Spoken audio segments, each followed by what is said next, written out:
Welcome to my channel Kathavadati. कहानी अच्छी लगे तो like subscribe share and comment जरूर करें। माँ, मैं बहुत थक गई हूँ घर संभालते संभालते। यहाँ मेरी थकान किसी को नजर नहीं आती। कुछ दिन आराम करना चाहती हूँ। सोच रही हूँ कुछ दिनों के लिए अपने मायके आ जाऊं। आते हुए अपने बच्चों को भी साथ ले आऊंगी। वे वहीं से स्कूल जाएंगे। आखिर एक ही शहर में ससुराल और मायका होने का कुछ तो फायदा मिले। नम्रता ने फोन पर अपनी माँ से कहा। पार्वती जी ने दूसरी तरफ से कहा, हाँ बेटा, जब तेरी इच्छा हो आ जाना। आखिर ये तेरा भी तो घर है। ठीक है माँ, तो मैं कल आ जाऊंगी। नम्रता खुश हो बोली, हाँ बेटा, कल आ जाओ, मैं तुम्हारा इंतजार करूंगी। अभी मैं फोन रखती हूँ, मुझे मंदिर भी जाना है। कमला जी ने फोन रख दिया और सीधे किचन में गई। किचन में खाना बना रही बहू से बोली, अरे अनुपमा, सुनो, कल तुम्हारी ननद आ रही है। आज जाकर बाजार से फल सब्जियां और मिठाइयां लेकर आना। बेचारी मेरी बेटी ससुराल में नौकरों की तरह काम करती है और उस पर कोई ध्यान ही नहीं देता। यहाँ आएगी, कुछ दिन रहेगी तो उसका मन और तबीयत अच्छे रहेंगे। सास के मुंह से ऐसी बातें सुनकर अनुपमा का चेहरा उतर गया। वह मन ही मन सोचने लगी, काश आपको मेरी थकावट भी नजर आती। मैं भी दिन रात झाड़ू पोछा बर्तन खाना बनाना मार्केट जाना और हर वक्त काम करती हूँ, जिससे हमारे परिवार वालों को कोई दिक्कत ना हो। काश आप मुझ पर भी ध्यान दे पाती। आपकी बेटी तो जब मन में आता है तब यहाँ आ जाती है, लेकिन मैं साल में एक ही बार अपनी माँ के पास जाती हूँ, तब भी आपको प्रॉब्लम होती है। मैं भी इंसान हूँ, मेरा भी मन है। मुझे भी लगता है अपनी माँ के पास जाकर थोड़ा आराम करूं, सुख दुख की दो चार बातें करूं, अपना मन हल्का करूं। भगवान, अब तुम ही कुछ करो ताकि मेरी सास की आंखें खुले और उसे मेरी थकावट भी नजर आए। शाम तक भगवान ने जैसे अनुपमा की सुन ली और उसके ननद का फोन आया। ननद ने अपनी माँ से कहा कि उसकी सास ने उसे मायके आने के लिए मना कर दिया है, इसलिए इस बार वो नहीं आ सकती। पार्वती जी बोली, ऐसे कैसे मना कर दिया? पहले तो कभी वह तुम्हें आने के लिए नहीं रोकती थी, इस बार भला क्या हो गया? लाओ मेरी बात कराओ, उन्हें मैं समझाती हूँ। नम्रता ने फोन अपनी सास को दिया। पार्वती जी ने कहा, नमस्कार समधन जी, आपसे कुछ कहना था। समधन जी ने कहा, कहिए। दरअसल नम्रता कल अपने मायके आना चाहती है, अगर आप उसे भेज दें तो अच्छा रहेगा। नम्रता की सास ने कहा, देखिए समधन जी, आपकी बेटी मायके जाकर रहे, इस बात के लिए हमने उसे कभी नहीं रोका और इस बात से हमें कोई प्रॉब्लम भी नहीं है। कुछ दिनों पहले मैं अपने रिश्तेदार के शादी में गई थी।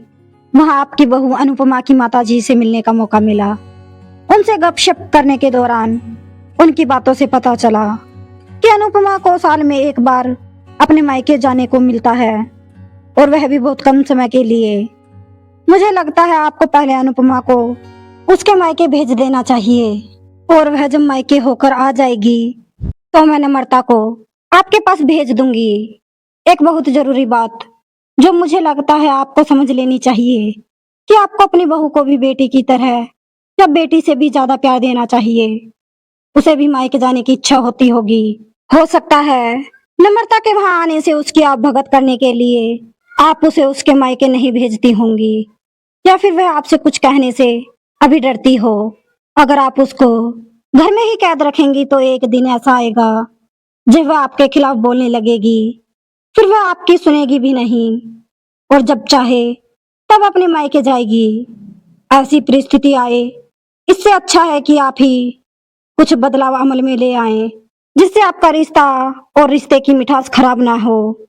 पार्वती को अपनी समधन की हर एक शब्द में सच्चाई नजर आई।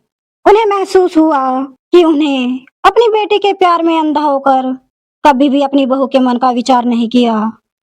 उन्होंने हमेशा ही अपनी बेटी को अपनी बहू से ऊपर रखा। दूसरी तरफ नम्रता भी अपनी भाभी के बारे में हो रही इस बातचीत को सुन रही थी। उसने भी रियलाइज किया कि वह कभी भी अपनी भाभी के साथ ठीक से बात नहीं करती और जब जब वह अपने मायके जाती है तो भाभी थोड़ा उदास रहती है।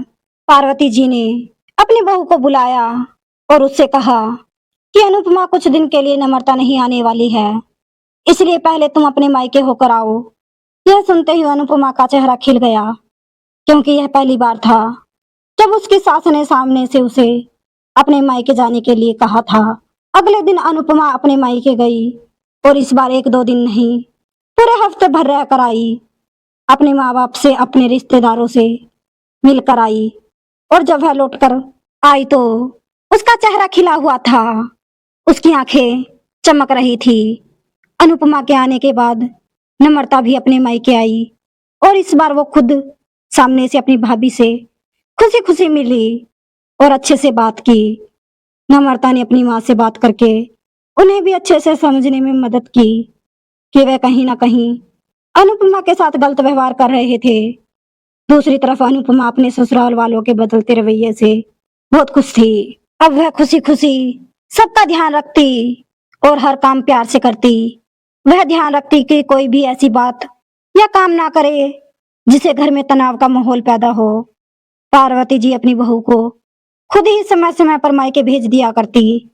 एक छोटे से बदलाव ने सास बहू और भाभी ननद के बीच की कड़वाहट को दूर कर दिया और रिश्तों को और भी ज्यादा मीठा और मजबूत कर दिया।